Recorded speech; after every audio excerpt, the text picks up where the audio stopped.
Alright, right now we are joined in the studio by a man, I'll call him a legend, I think, of the keyboard type. Mr. David O'Doherty, all the way from Ireland. How are you this morning? A legend? Whoa, that's like about to be presented with a big trophy or something. Well, actually. Thank you so much.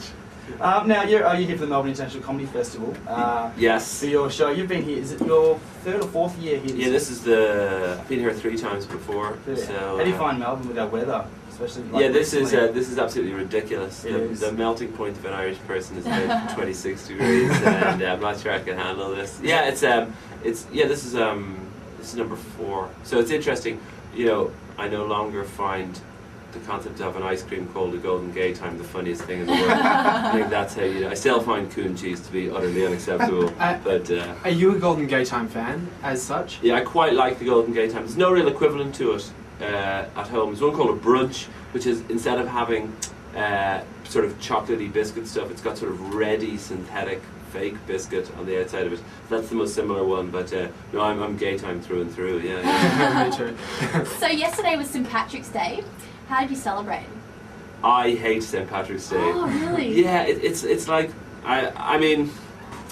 The what I've always said is that the St. Patrick is the patron saint of people unexpectedly taking a dump in your front garden, and that is how it's commemorated for one day every year in Ireland. As in, it's mostly lots of tourists go to Dublin and just go, oh my God, we're here, we better get off our faces. Yeah. And it's just carnage in town, and you know, drunkenness and street brawls and all of that. So if I walked past Castle O'Doherty in Dublin or Ireland, you would find a bunch of people defecating on your front Golden lawn. Gay Times in the front garden. Oh, okay. It's, you know, I celebrate my Irishness 365 days a year. Yeah. It's like Valentine's Day, you know. If you like her that much, you don't need to take her out to dinner on that night. I like take that. her out to dinner for the rest of the year, in your mind. Now, last year your show was about your search for facts. What's your show about this time? It was. Wow, well remembered what last year's show was about. This year's show is called It's David O'Doherty Time. Yep. Now, the reason it's called that is because you have to submit your show title months and months before you've written a single joke for the show. So you try and think of the most ambiguous and meaningless title of all. So it's what's the time? It's David O'Doherty Time. Tick tock, it's O'Doherty o'clock. Was the only thing I had to go on. This show is.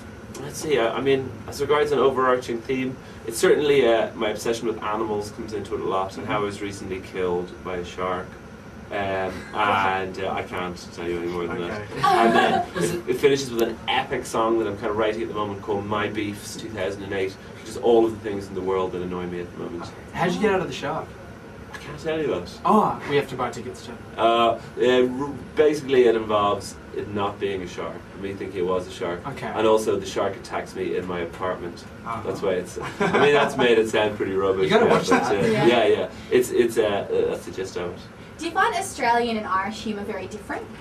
I mean, I don't really differentiate that much between different countries. The only differentiation I would make is in the last year I've done some gigs. I did like the Prague Fringe Festival in the Czech Republic, and some stuff in Iceland, and some stuff in Amsterdam. And when you're doing jokes to people in their second language, you go like that, punchline, and they think about it for a tiny instant, and they go like, no, that's quite. Do they consult their Lonely Planet quickly? So, I see where you went there. It's hard to sort of get your flow on when everyone is taking a second and then deciding whether it was funny. But as regards, I don't know. I mean, you know, in Australia the laughter goes anti-clockwise. Yeah.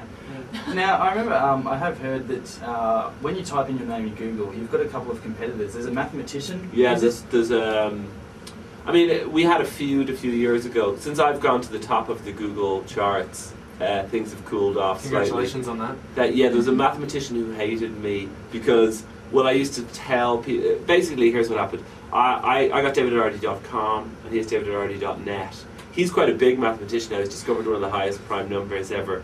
And he described me, because I used to tell people to email him and say, I saw you're at your gig, and I really enjoyed it. I just like the idea of a prime numbers gig. And then, so he described me on his front page of his website as infinitely annoying, which I always thought was quite serious. If a mathematician uses that word, you know, it's probably the biggest one they got. But he then came to a show, and I got everyone to give him a round of applause. and so the feud, like, it was heading for like Biggie Tupac style East Coast West Coast. You know, Yeah. no one got shot, but I pulled it back from the brink by giving him a round of applause. But now he was the mathematician. The violinist David O'Doherty was the only thing that ever happened with me and him was when I was starting off in comedy. You need to submit a press release for if you're doing a show, and you need with like quotes of people saying how awesome you are, and no one had ever in any newspaper said anything about me. So, but that week in the Irish Times, David O'Doherty, the violinist, had got a standing ovation for like a Brahms concert he'd given. So I just stole a quote from that. How brilliant he was! Like David O'Doherty, cheers, follow him up the street, or something like that. Has this? It seems like you've been thinking about this for a while. Has it been the source of any material in your show? It was. I did talk about it in a show a few years ago. The latest David O'Doherty, though, there is a new David O'Doherty who threatens to eclipse all of the other ones. Oh, he's like the new greatest rugby union player in England. Wow. He's a fullback who plays for I think Sale, called David O'Doherty. So it'll be interesting to see if I can compete with him. And I'm going to have to really step up my David O'Doherty-ness. Wrestle them or something. Yeah. But you've also had a song hit number 30 on the charts, haven't you? Yeah, I tried to. I made this really stupid documentary series in Ireland last year that where I tried to accomplish something small every week, and I tried to get a song to number 27 in the Irish charts. Was the stated intention. The deal with it, to the listeners, if anyone's ever trying to get a song into the charts, well, in the Northern Hemisphere, I would imagine it's probably the same here. February is the time with the lowest sales for singles because people buy a lot of singles up to Christmas, Right. and then apparently in January spend vouchers that people have given them as Christmas presents. Yeah. But in February it's when like metal bands and hip hop people who wouldn't necessarily expect to sell that many always release their stuff in the hope that it will chart. So here's how you fake or how you get your song into the charts. You need to find out what stores in a given week count, because Chart Tracker are an organisation that monitor I think most of the charts in the world, and in any given week they won't necessarily be monitoring every store, they'll monitor like 10 in a city, so you find out what those ones are, and then you can't buy more than one copy at the same time because only one counts, and you have got to buy them 15 minutes apart, which is to stop people who have say in-store gigs might sell 300, that'll only count as one.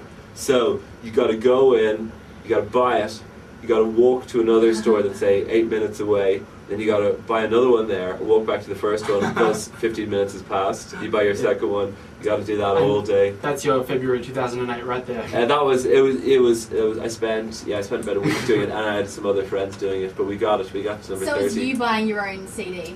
That is illegal, I never said that. Yes, I did buy quite a lot there. Why number 27 though? I wanted, because like when comedians have hits, it like if you have a higher hit than that, it can just follow you around for the rest of your life, you know, Good point. like sing I'm a bloke or whatever it happens to be. So like I didn't want anyone noticing. Yeah. So It's a good equilibrium. so I just got like minimum radio play from it. And I bought all the copies, so basically no one has it. It was a terrible song. We wrote the song in about an hour and a half and then recorded it in about 2 hours just using GarageBand, and we burnt it onto CDs on my laptop and put it out there, so it was a genuine home And now you have recording. a David Doherty CD fortress in your home. I've got someone had the idea that I should record them onto CD or Ws. So then when I bought them all back, I just used them as blank CDs again. But no, the CD RWs were too expensive, so okay. we just ended up putting them straight out onto the normal ones.